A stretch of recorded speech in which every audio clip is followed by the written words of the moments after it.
Hello my friends, hello YouTube.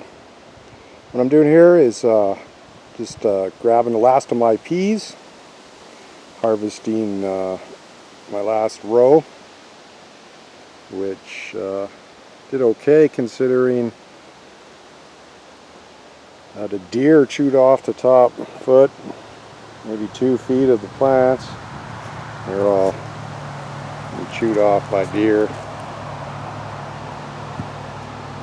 And then I've had a terrible slug problem also. But yeah, what I'm doing here, I'm just using those clippers there, clipping the plants off, the root, where the soil hits the root, because peas, as most of you know, are, that's a lot of light here, nitrogen fixing plants.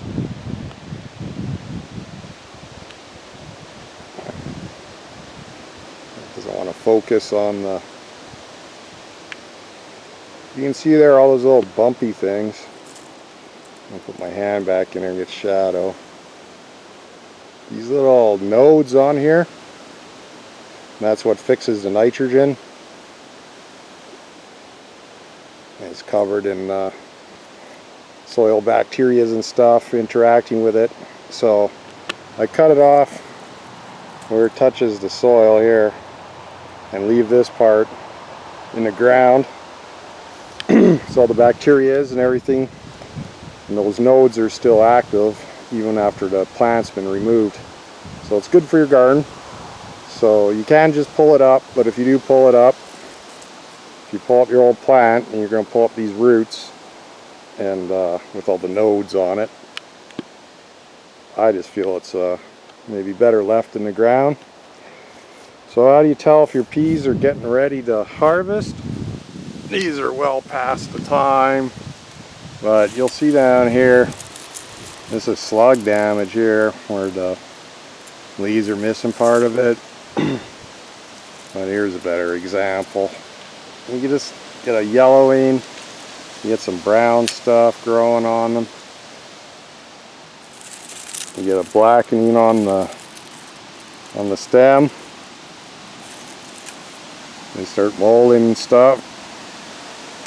And all kinds of stuff on there. You'll see that beginning while they're still flowering. The last flowers of the season won't produce very large peas. Even if they even form a pea. And here's one here, right? All this shadow is obscuring everything, but yeah, so that's got one pea in there. I'll pick it. I'll add it. These are well matured peas. One way to tell if your peas are mature, I don't know if you can see this, but I don't know what I'm doing here. I can't see it. Ah, there it is. If you hold it up to the sun, which is why I can't see here very well with the camera, but you can see the peas inside the pod. I hope you can see that on here. So it's a good way to measure if you stand, you know, facing the sun and let it shine through the pods, you can see the peas in there. So if you're not sure if they're ready yet, it's a good way to tell. They'll mature, you can feel them. This one is could have been picked already. Its peas are right up against the pod. So they'll be a little more firm, a little less sweet. They'll still taste good, cooked. They're fine.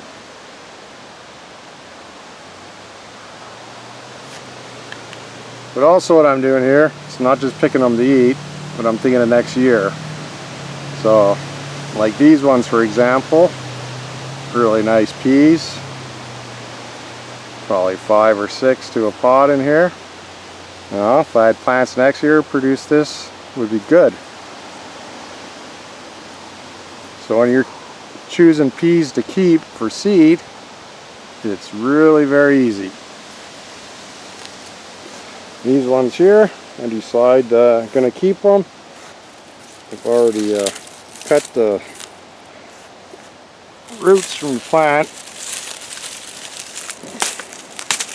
Oh, there go the peas.